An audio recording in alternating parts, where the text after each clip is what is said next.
Our bond is strong. Let the world collide! I'm terrified! Let the mountains veins boil! Converge. Strike a pop this way. Let my name echo in song! Bring it!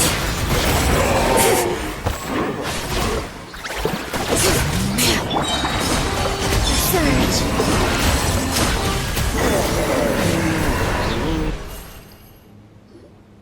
Oh, are you all right?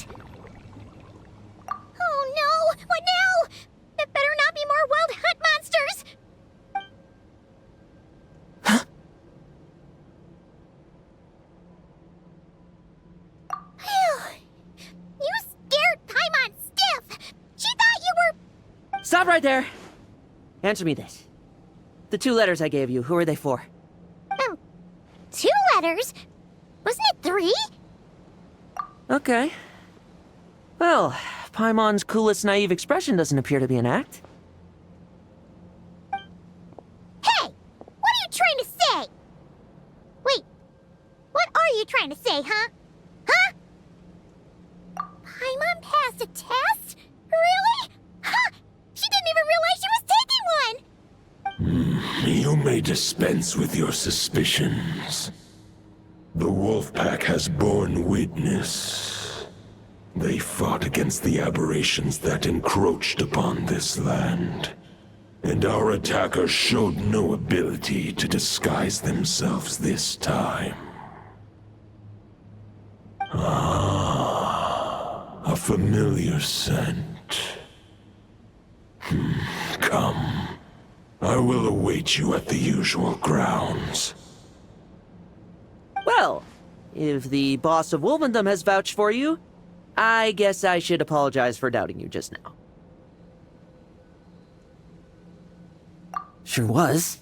Fortunately, my experience in Nodcry didn't go to waste. Turns out the Wild Hunt all feel the same when you stab them. They didn't stand a chance. Something seems wrong with that old wolf, though. Go on. You should check on him.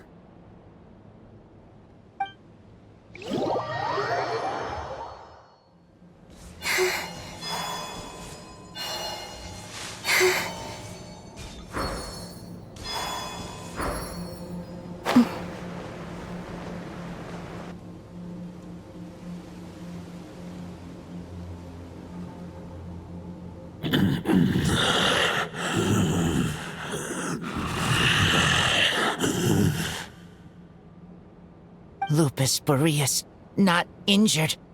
Why so weak? Am I not strong enough?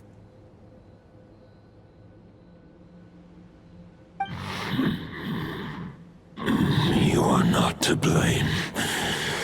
With your Iron Claw, you successfully blocked their attacks. However, their assault went beyond the mere physical world. They followed my trail from the distant north across the ley lines. They sought to corrupt the territory I protect. But I shall not let them succeed without a fight. We meet again, human Lupical. So, are you saying that the wild hunt we just got attacked by came all the way from Nodcry to Mondstadt? How is that even possible? As you know, I stand before you as an incomplete being. I am but one remnant of the god Andreas' soul. The source of this turmoil. I can sense it. It lies in the north. It is the part of me that remains in Nodcry, from whence I came. Huh? Now Paimon's even more confused. How can you be in 2 places at once?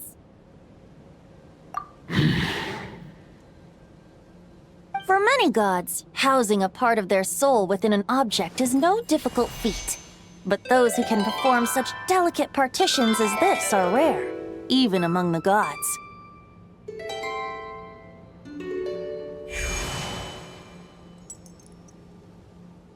The Wolf King, Andreas, was particularly adept in this art. Otherwise, no remnants of his soul would have survived till the present day. Huh? The bard's back? Tone Bard? What are you doing here? Maybe the god of Animo guided me here. For it appears that someone is in need of a tale from the distant past. And our wolf friend doesn't seem too keen on recounting it himself. Who better than a bard to do the honors? Lord Boreas, do I have your blessing to share this story? As you wish.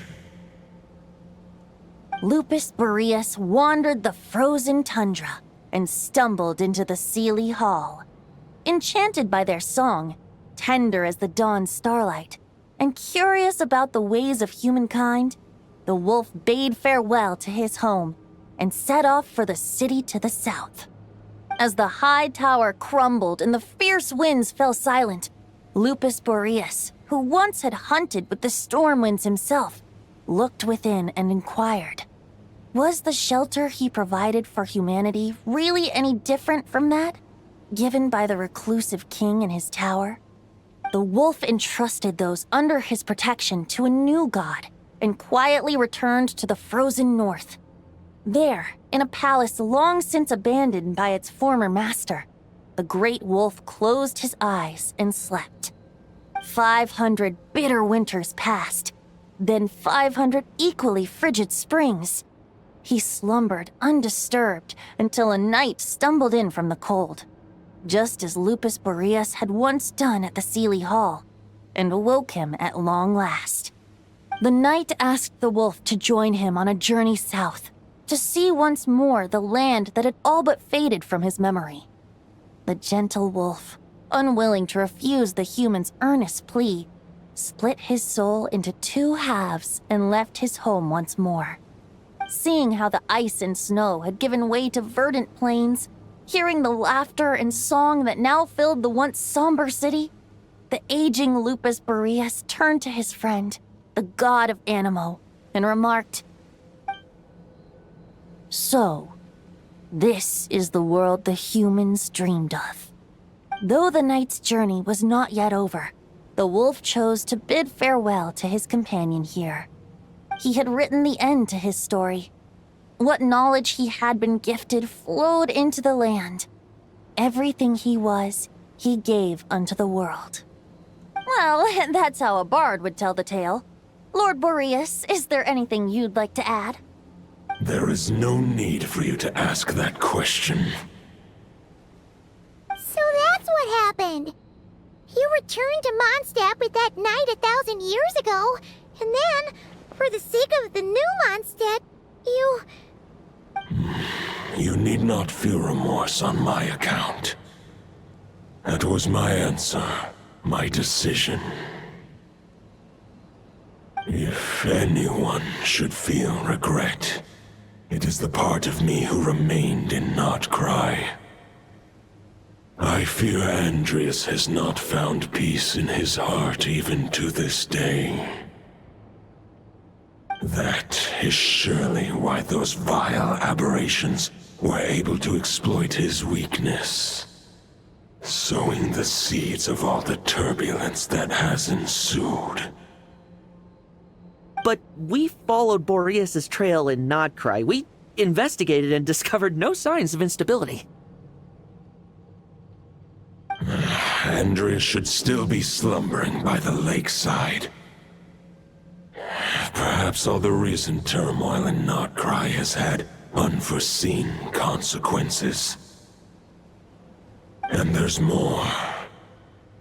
I detect another familiar scent from across the ley lines.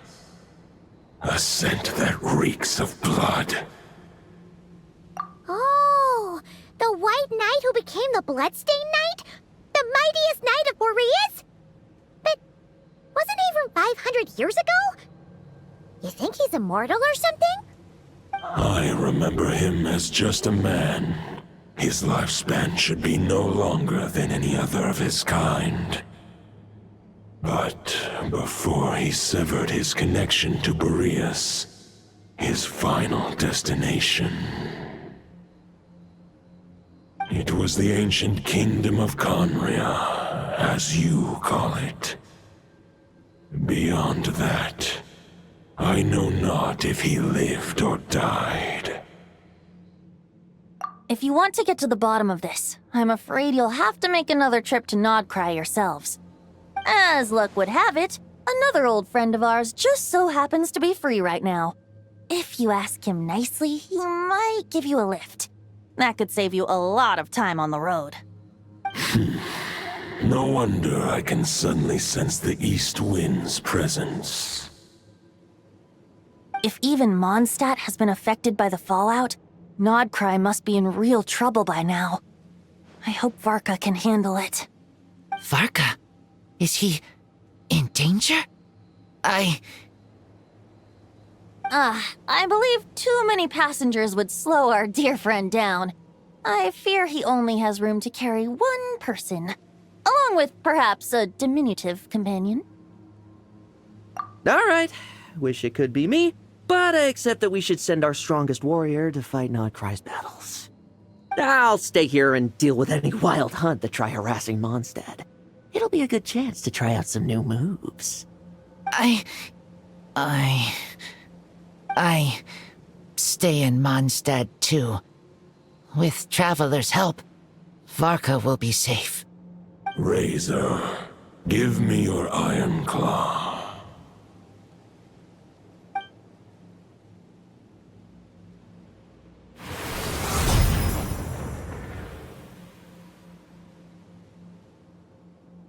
Golden-haired traveler, give this token to the current knight of Boreas. It is a wolf spirit. It contains my power and thoughts. Though I have given him a piece before, this should bring him new strength. The Dominator of Wolves once bestowed the power of his soul upon his pack, strengthening their hearts and sharpening their claws and fangs. But human hearts and flesh cannot bear the soul of a wolf directly. It would be akin to forcefully merging a human and a wolf into one being. They would descend into chaos. To prevent the entanglement of souls, the most I can do is temporarily house my power and thoughts within claws and fangs wrought of steel. Although, truth be told, that knight does not lack for power. What he needs more is the thoughts within. But I shall leave this for him to explain. The Great Wolf King of the North remains strong for now. Besides, do I not have the protection of my Lupacol? I will protect Lupacol. The North and Varka, I leave to you. Just give me the word whenever you're ready.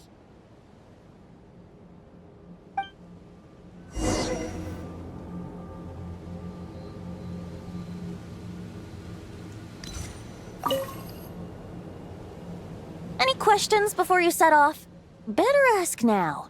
You'll probably have to hit the ground running when you get to Nodcry. The root of this turmoil lies with the remnant soul that Andreas, Dominator of Wolves and God of the North Wind, left in Nodcry. He once left Nodcry and braved the blizzards to confront the God of Storms and claim the right to rule. Yet even as the tower fell, he chose to abandon his claim. Instead, he returned to the north and slumbered for 1,000 years, before finally journeying back, under the name of Boreas, with the first knight of Boreas to witness the new face of Mondstadt. When the wolf spirit could no longer maintain his physical form, Boreas chose to pour his power into the ley lines. With that, he became the North Wind of Mondstadt, as he is still known to this day. Any questions before you set off? Better ask now. You'll probably have to hit the ground running when you get to 500 years ago. Roland seemed destined to become the mightiest knight of Boreas ever to have lived. But he was too pure of heart. He believed firmly in his own ideals of chivalry, vowing to eliminate all injustice from the world. But the world had never been perfect and pure, nor would it ever be. Neither his mentor, the wolf pup Rostam, nor the Grand Master, known as the Lion of Light, could persuade him to temper his obsession. But what was the scent that reeks of blood that Lupus Boreas sensed? And what is its connection to Conria and the Abyss? Perhaps you will uncover the truth in Nodcry. Any questions before you set off? Better ask now. You'll probably... The soul of a wolf is as unyielding as ice, and Andreas is a master of molding and shaping it. His people once drew great strength and wisdom from the wolf spirit. But human hearts and flesh cannot contain the soul of a god. Attempting to place the wolf spirit in a human vessel would slowly devour their sense of self, even if Lupus Boreas did not intend for that to happen. That's why Lupus Boreas developed the technique of imbuing weapons with his soul. It is his way of blessing his human Lupical with the wolf spirit's protection. In fact, there is an ancient song that tells this tale. A weapon once of common iron, now through friendship turned divine. Twixt man and wolf a bond was made, a power born within the blade. As much as he might claim not to accept humans, his actions sing a different tune. Oh, but keep that little observation between us, will you? Any questions before you set off? Better ask now. You'll probably have to hit the ground running when you get to Nodcry. All right, over to you, Dvalin!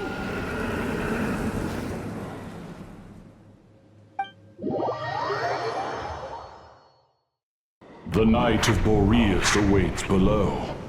We must part ways here. Barbatos and I have other plans. We will meet you again later. All right. Hey, wait. How are we getting down?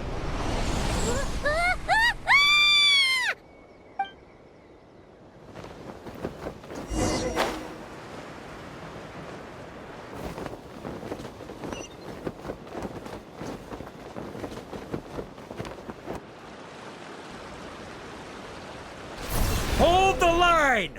The enemy's on the brink of collapse! Grandmaster! It's...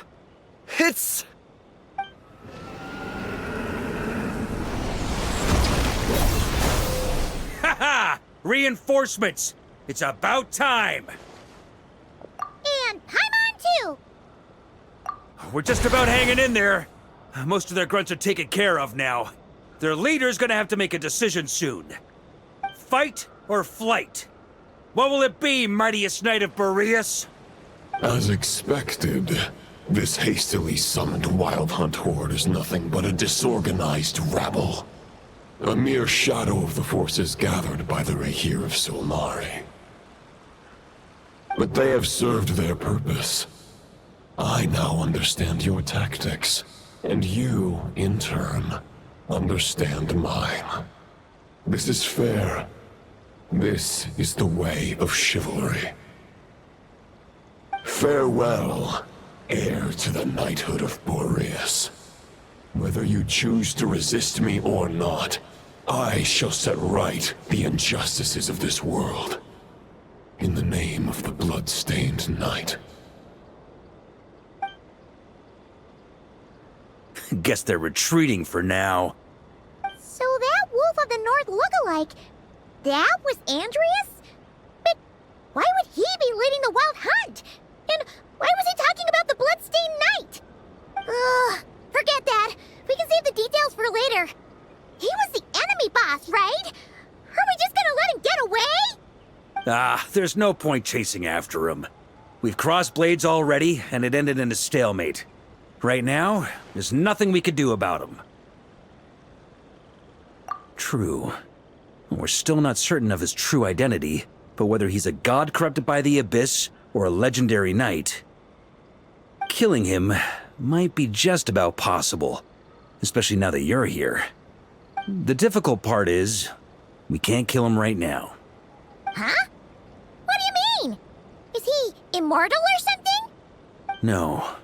Judging from our skirmishes so far, I don't think he's got any special abilities of that caliber.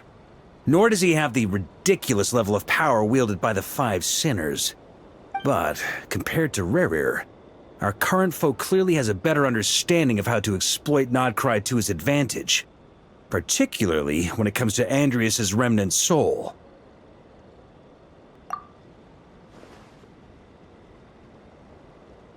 Exactly. Sounds like you realize what the crux of the issue is.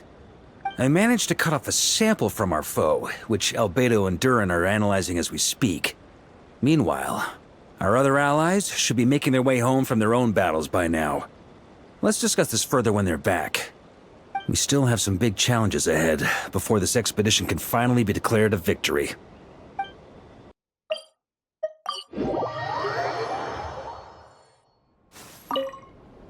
Hey, Honorary Knight. Looks like pretty much everyone's here. Albedo and Durin are just wrapping up their analysis. You want to wait for them here? Great. While we're waiting, could you update me on the situation in Mondstadt?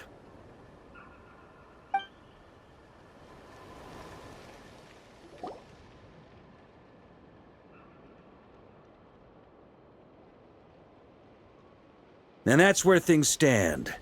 The Wild Hunt is no longer under the Reikir of Solnari's control, but it has been reborn from the ashes and is now launching widespread attacks. Intel from the Frostmoon Scions and the Curatorium of Secrets corroborates this. No disturbances have been detected in the space where Rerir resides. What we are facing here is a completely new foe. Summarizing current situation. To confirm, the present leader of the Wild Hunt is the creature resembling a wolf. Andrias, god of the North Wind. More precisely, it's the external will that has seized control of Andrias' spirit, namely Roland, the Bloodstained Knight. Whoa. Hold on. I'm completely lost. Isn't Roland some Mondstadter from like 500 years ago? How'd he suddenly get wrapped up with a god from 1,000 years in the past and the present-day Wild Hunt? Allow us to explain that part. Are you familiar with compensation mechanisms? When an organism sustains damage, relevant tissues will undergo changes to offset the loss of function. For example, when one kidney is damaged, the other will be strengthened to compensate. Or, when a main artery is blocked, the collateral vessels become more active. Similarly, when the Wild Hunt lost their leader, the Abyss harnessed the memories that flow throughout the ley lines to fashion a new one, fit for the present circumstances. That new leader is a mirror image of Roland, the Bloodstained Knight. Right. No matter how strong the compensation is, it will never quite match the functionality of the original organ. The Roland replica can't possibly imitate Rerir's overwhelming power, nor his ability to disguise himself as others. So, the Abyss made use of the connection between Roland and Boreas to compensate for this lack of power.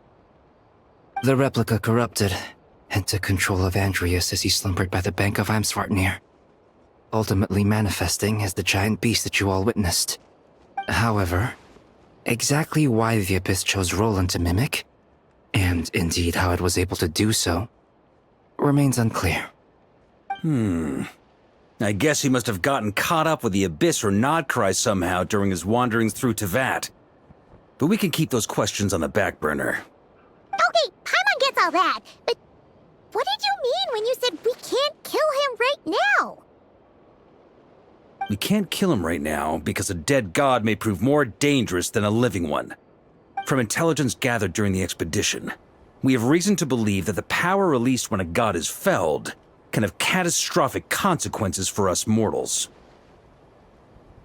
Worse still, The wrath that remains after a god's passing becomes a source of endless turmoil. Once god remains contaminate the land, they will persist for thousands of years. This land has already been ravaged by the Wild Hunt.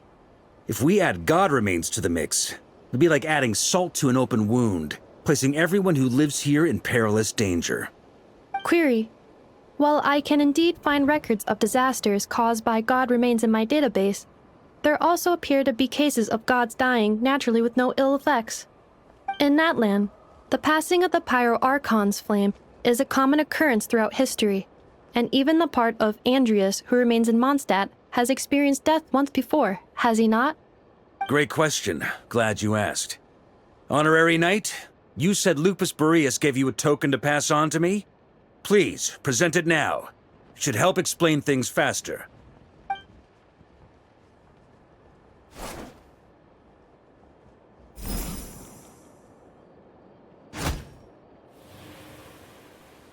Come forth, Boreas! This form has come to the end of its time. I'm afraid I can accompany you no further on your journey. My soul will fall into silence, and my power will flow into the ley lines of this land. Perhaps this is all that a wolf can hope to do for humankind.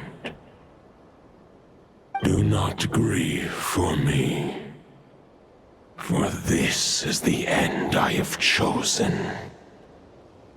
Instead, remember that one day, your wandering too must come to an end. Where and when shall that be? A final wish before I slumber.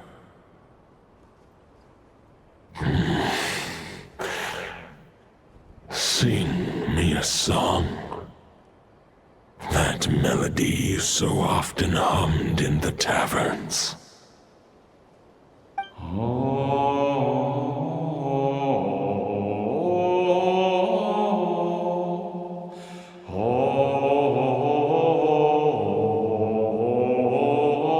You saw it too. You must have keen powers of perception. Not that it surprises me. That was Boreas' final thoughts before merging with the ley lines. It's the reason Mondstadt remains unharmed by his god remains. In his final moments, he made a choice to give everything he was to the ley lines. All to protect Mondstadt from harm. Sounds like Andreas spent thousands of years searching for his place in the world, too. Yes.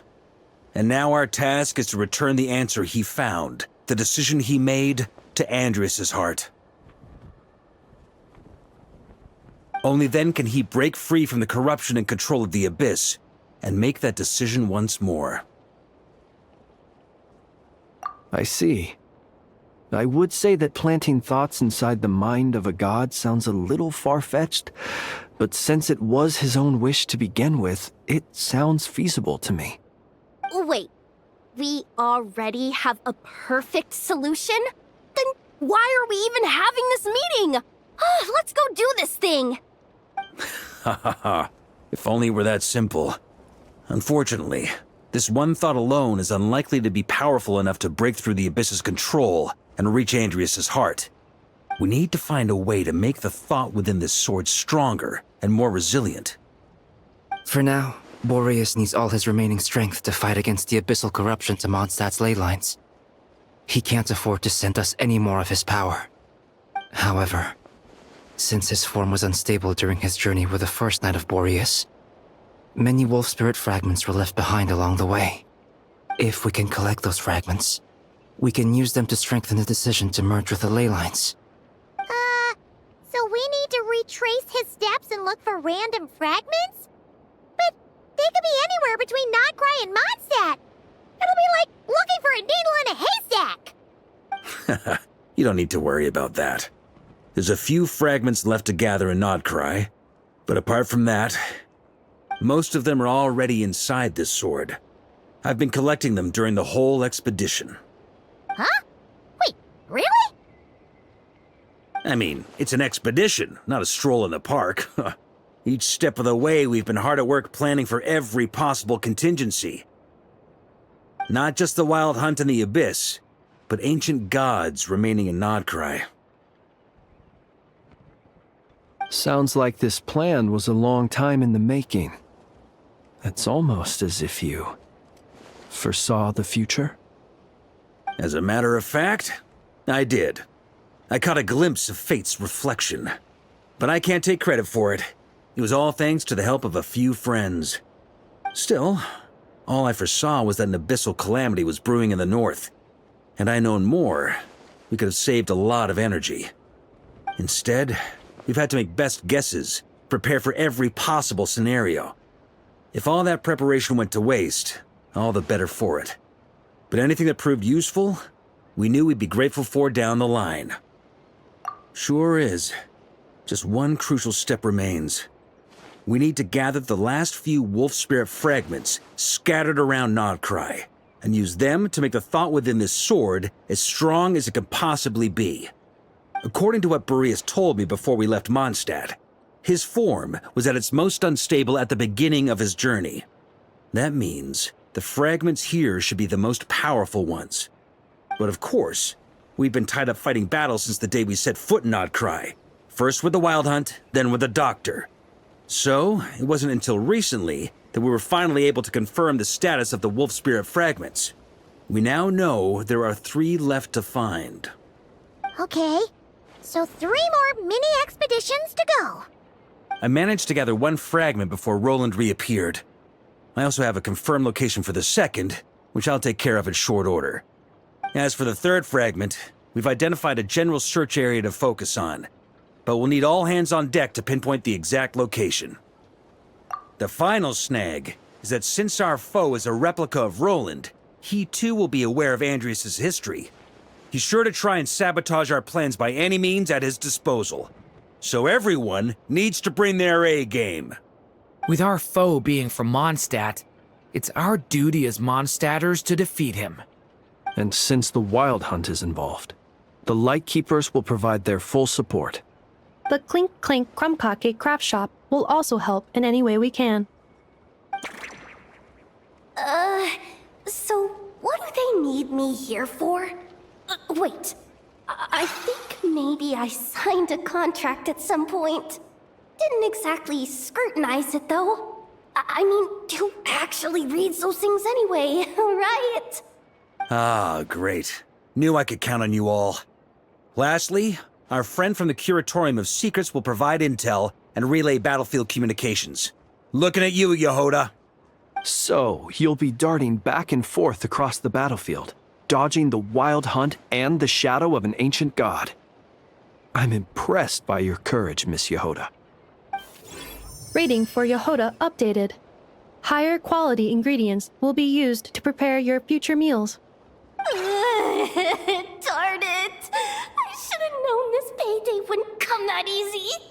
I'll deal with the second wolf spirit fragment, which we already know the location of. The moment you make any progress with Fragment 3, be sure to give me an update. Traveler, could you join me in retrieving Fragment 2? I have a feeling that your unique constitution might come in handy. All right, time is of the essence. Let's move out, people. Dismissed!